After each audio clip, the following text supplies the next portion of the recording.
ala Nabi Muhammad. Alhamdulillahirabbil alamin. Masih di acara Cahaya Hati Indonesia dalam rangka memperingati Hari Santri, di mana hari ini kami disiarkan langsung dari Pondok Pesantren Darun Najah Jakarta. Dan buat Anda yang baru saja bergabung, tema kajian kita tadi menarik sekali ya. Karena tadi sebagian besar guru-guru kita juga mengalami pendidikan di pesantren ya, tahu bagaimana rasanya jadi santri ya. Terus juga tadi kita mengkaji ya surah di dalam Al-Quran, yaitu surah As-Saff, ayatnya tadi 1 sampai ayat ke-6. Nah selanjutnya kita akan dengarkan kajian ayat 7 dan 8 bersama dengan guru kita Al-Ustadz Al-Mukarram, Ustadz Dr. Azhari Nasution. Silakan Ustadz, fadhol. Bismillahirrahmanirrahim. Allahumma salli ala Sayyidina Muhammad wa ala ali Sayyidina Muhammad. Sekarang kita lanjut ngaji surah As-Saff. Kali ini kita akan lanjut di ayat ke-7 dan ayat ke-8. Ayat ini akan menjadi motivasi kita semua, khususnya santri di mana aja, khususnya santri Darun Najah, untuk harus punya mimpi menjadi influencer. Ya, punya mimpi jadi influencer. Jangan bayangkan ketika saya ngomong influencer, di sininya adalah seperti influencer-influencer yang di luar, tidak, beda. Tapi influencer yang diinginkan Al-Quran. Pengen tahu bagaimana influencer atau content creator yang diinginkan Al-Quran? Coba lihat, saya pengen tebelin di ayat ke-8 surah As-Saff. Allah subhanahu wa ta'ala berfirman, yuriduna liyutfi'u nurallah biafwahihim.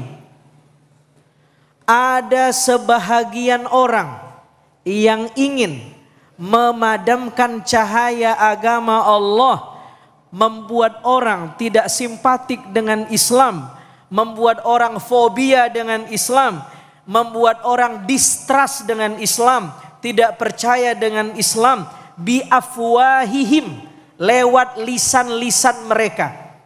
Hari ini konteksnya lewat channel-channel YouTube mereka, lewat media-media mereka.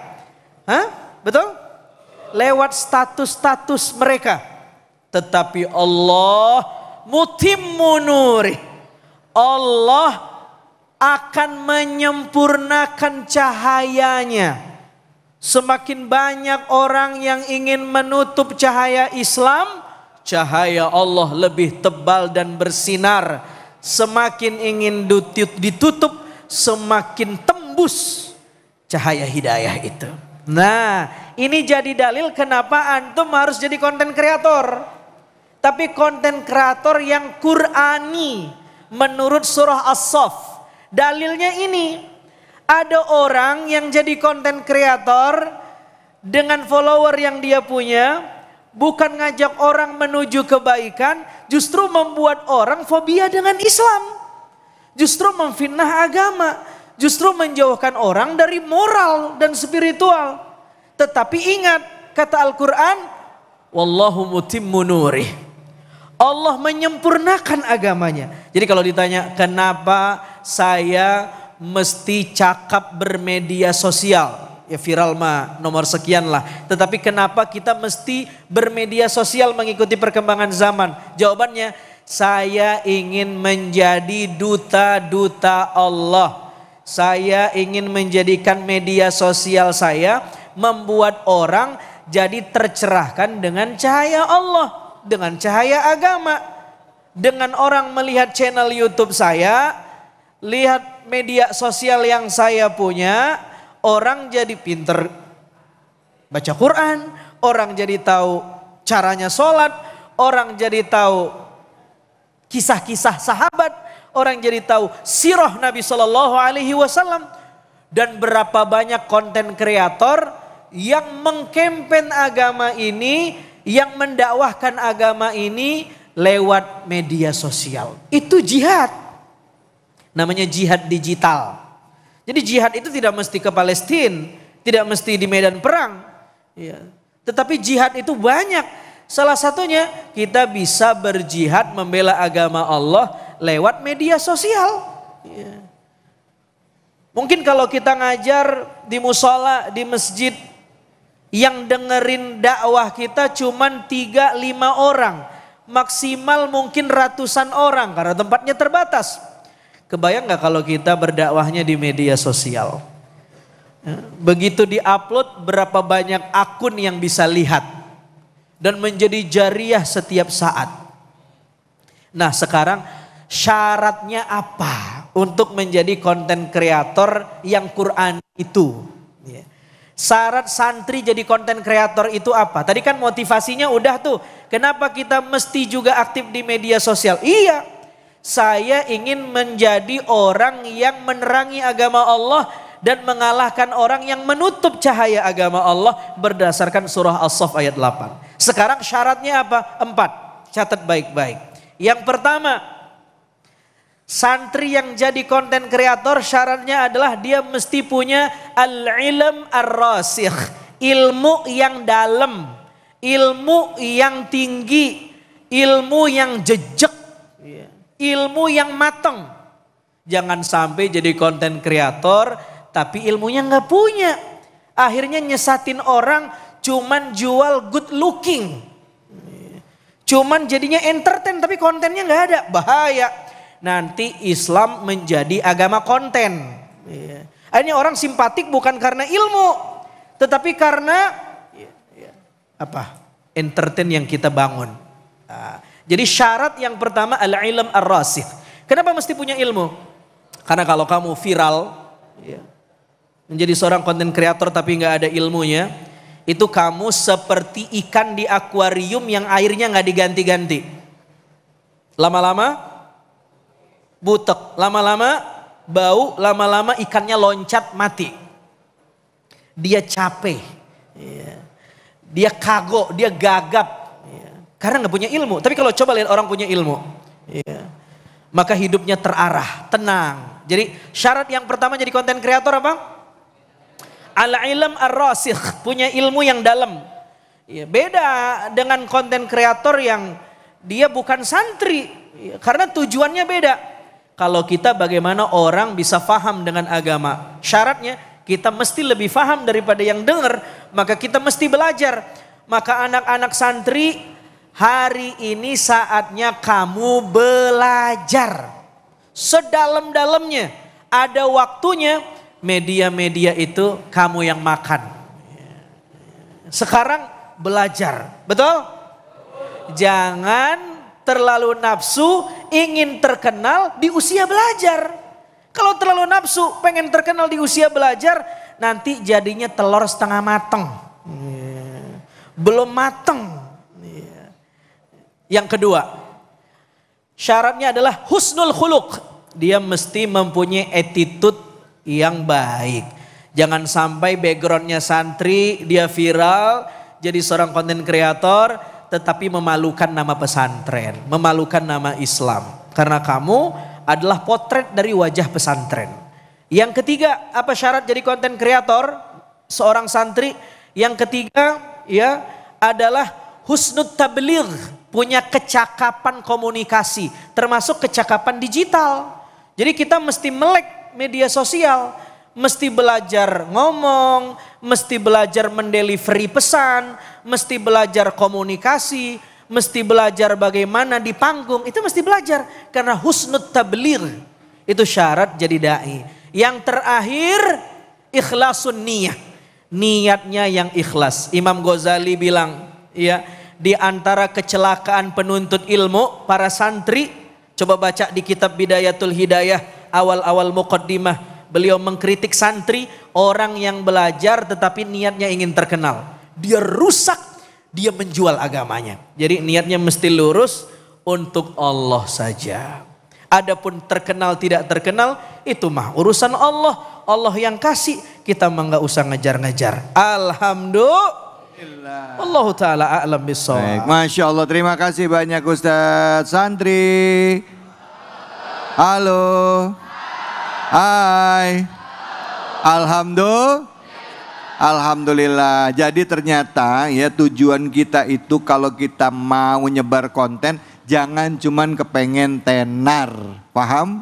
ya. Jadi yang penting isinya bermanfaat. Yang kedua niatnya mesti lurus kata Ustadz ya. Urus niatnya karena Allah bukan karena uang. Karena kalau udah niatnya karena uang nanti yang halal jadi haram ya. Menghalalkan yang haram. Yang kayak gitu-gitu tuh kita jauh-jauhin ya. Godaannya luar biasa ya Ustadz ya. Masya Allah, Masya Allah. Oke silakan yang mau nanya angkat tangannya.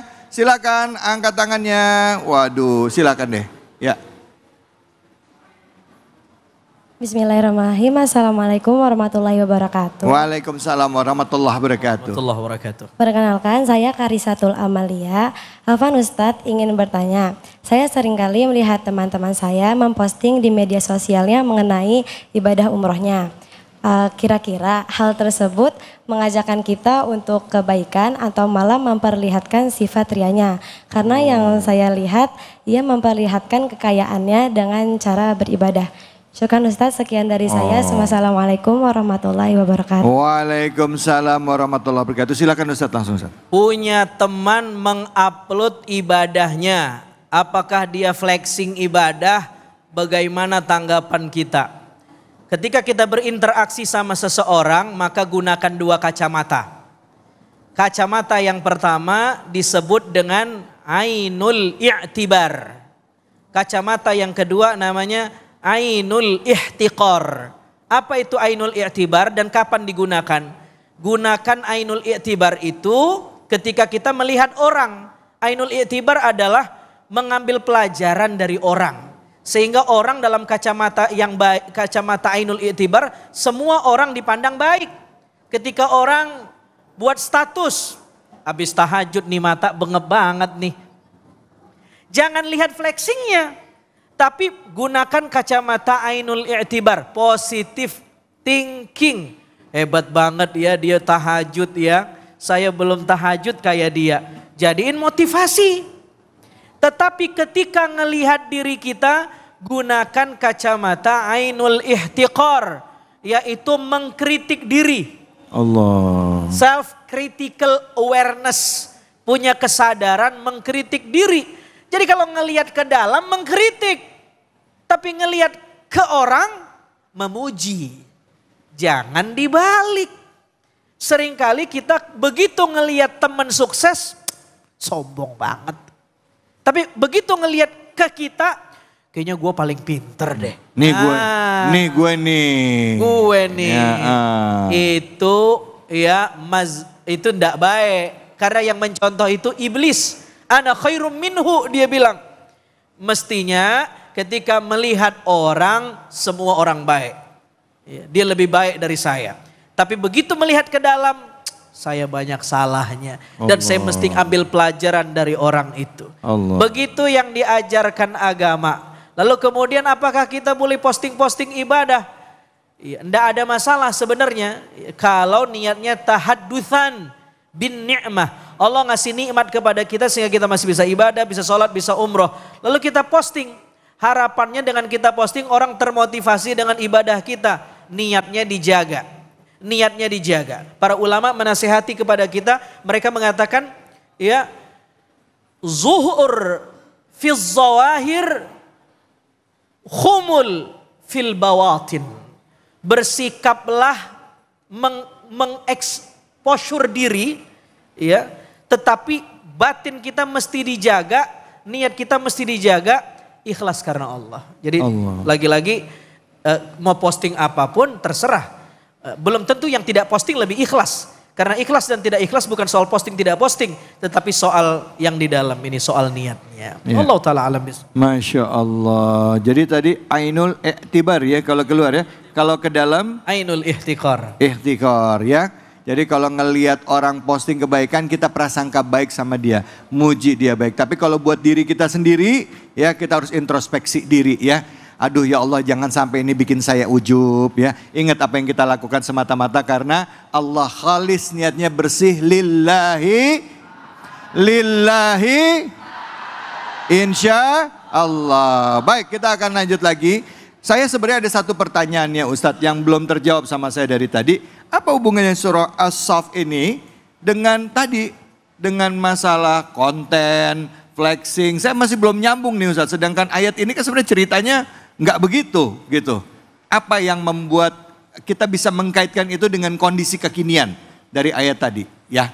Nanti mungkin di segmen 4 ya Ustadz bisa menjelaskan. Hanya di sini ya, jangan kemana-mana. Tetap di Cahaya Hati Indonesia. Astagfirullah Rabbal baraya. Astagfirullah